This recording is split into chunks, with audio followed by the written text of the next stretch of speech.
mami, so sa mga manganganak dyan ng April 2027, this video is for you po. So turuan ko kayo kung paano mag-estimate or ma-check kung magkano yung possible na pwede mo makuha kay SSS for maternity benefits. So I'm using SSS Maternity Benefits Calculator.com. So sa mga mamis na gusto mag-self-compute, punta lang po kayo dito sa site and then follow nyo lang yung steps. So sa step number 1, lagyan nyo lang kung anong member type kayo. So let's say for example, I'll be making voluntary member muna. And kung anong category po kayo, yun yung i-select nyo ha.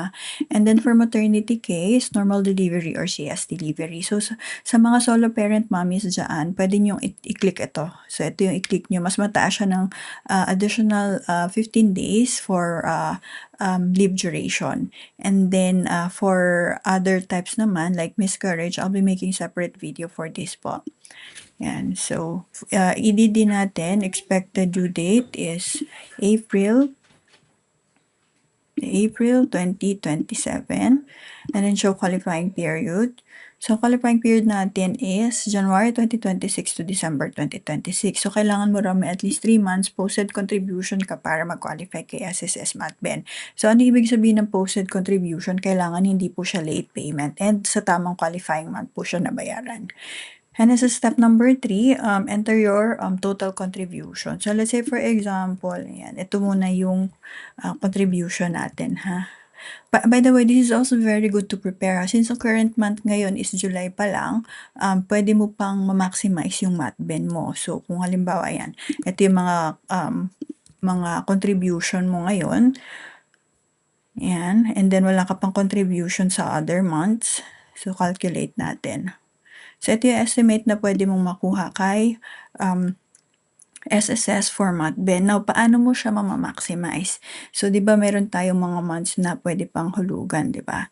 Ayan. So, makikita mo rin dito sa step number 4 kung may mga missing month ka pa. So, let's say, ang missing month mo is July, August, until December 2026. So, nandito rin yung deadline niya and yung status. So, pag nakita mo within deadline, ibig sabihin, pwede mo pa siyang mahulugan. So, within deadline pa.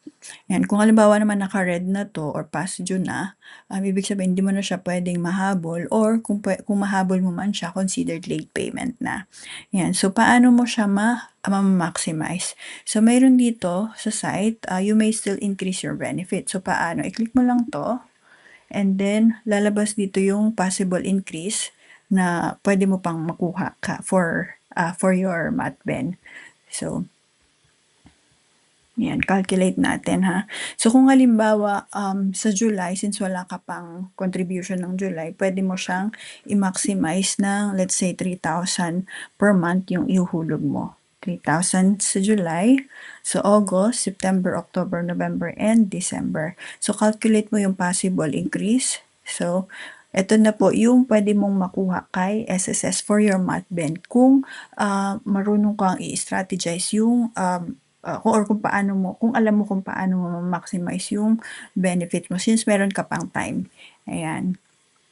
So, sa mga gusto po magpa-compute ha or magpa-estimate, comment lang your EDD, your month contribution, and your member type. And for self-computation, punta lang po kayo dito sa SSS Maternity Benefits Calculator.com.